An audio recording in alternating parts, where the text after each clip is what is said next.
అంటే ఏంటన్న ప్రధాన సమస్య ఏంటి? ఎక్కడ వస్తా ఉంది? ఇండస్ట్రియల్ పార్క్ అభివృద్ధి కోసం మేము తీసుకొని వస్తామని ప్రభుత్వం చెప్తా ఉంది.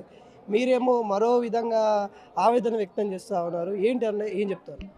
ఈరోజు ఇండస్ట్రియల్ కారిడార్ పేరిట మా గ్రామం బట్లచంద్రం గ్రామం వికారాబాద్ జిల్లా. ఆ గ్రామంలోని రైతుల దగ్గర మొత్తం టోటల్ చుట్టుపక్కల 10 కాన్స్టిట్యున్సీలో 2145 ఎకరాల భూమిని ఇండస్ట్రియల్ కారిడార్ పేరిట బలవంతంగా స్వాధీనం చేసుకోవడానికి రేవంత్ రెడ్డి గారి ప్రభుత్వం చూస్తున్నారు. మరియు మా గ్రామ ప్రజలు ఆ భూములపైనే ఆధారపడి ఉన్నారు. వారి తాతల తండ్రుల నుంచి సాగు చేసి చెమటోడిసి సంపాదించిన భూములు, ఆ భూములు వాళ్ళు వదులుకోదలుచుకోలేరు. ఆ భూములు పోతాయని గ్రామ పంచాయతీ బోర్డులో నోటీస్ పెట్టినప్పటి నుంచి వారు సరిగా తిండి తినక నిద్రపోక వాళ్ళు బీమారికి గురవుతున్నారు. బీపీలు డౌన్ అయిపోతున్నాయి. వారి ఆరోగ్యం బాగుంటలేదు. వారి ఆరోగ్యం దెబ్బతింటుంది. ఇప్పటికి వాళ్ళు నోటిఫికేషన్ ఇచ్చి కూడా 40 రోజులు దాటుతుంది. ఇప్పటి వరకు ఏ ప్రభుత్వ ఉద్యోగి మా గ్రామానికి రాలే, ఎలాంటి గ్రామ సభ పెట్టలే, మా గ్రామ ప్రజల అభిప్రాయాలు తెలుసుకోలేదు.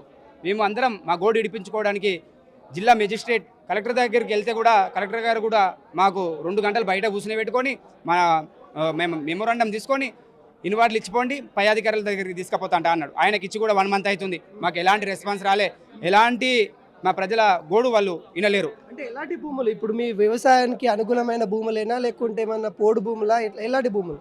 అక్కడ ఏవైతే వాళ్ళు నోటీస్ బోర్డులో నోటిఫికేషన్లో పెట్టారో 235 ఎకరాలు అవి పంట భూములు, పట్టా భూములు, ఎలాంటి అసైన్డ్ భూములు కాదు. మంచిగా బహుళ పంటలు సస్యశ్యామలంగా 2-3 పంటలు వండుతాయి. ఆ 2-3 పంటలు వండే పొలాలను ఈరోజు రేవంత్ రెడ్డి గారు పరిశ్రమల కోసం, ఆయన రాజకీయ లబ్ధి కోసం, ఆయన సొంత లాభాల కోసం, ఆయన రియల్ ఎస్టేట్ వ్యాపారం కోసం మా భూములు తీసుకోవాలని కన్నేసిండు. ఎందుకు మీ సొంత జిల్లా నాయకుడే, మీ ఉమ్మడి జిల్లా నాయకుడే కదా, ఎందుకు ఇలా చేస్తా ఉన్నారు? అటు లగచెర్ల కావచ్చు, ఇటు మీ ఊళ్ళో కావచ్చు, ఎందుకు ఇంత రైతులను ఇబ్బంది చేసే ప్రణాళిక ముందుకెళ్తుందంటే ఏం చెప్తారు? ఇప్పుడు రైతులను ఇబ్బంది అంటే ఏ విధంగా చేస్తున్నాడంటే రేవంత్ రెడ్డి గారు పక్కనే ఉన్న లగచెర్లలో రైతులను భయభ్రాంతులకు గురి చేసి వాళ్ళకు ముక్కు తిప్పల పెట్టి వాళ్ళ భూములు లావుకున్నాడు. పక్కనే ఉన్న మా గ్రామ ప్రజలు కూడా 10 మంది పోలీసులను పంపిస్తే వాళ్ళు భయపడి వాళ్ళ భూములు కూడా ఇస్తారు అనే ధైర్యంతో ఈరోజు పరిశ్రమలు ఆ ఏరియాలో వాళ్ళ సొంత లాభాల కోసం పెట్టాలని వాళ్ళు చూస్తున్నారు.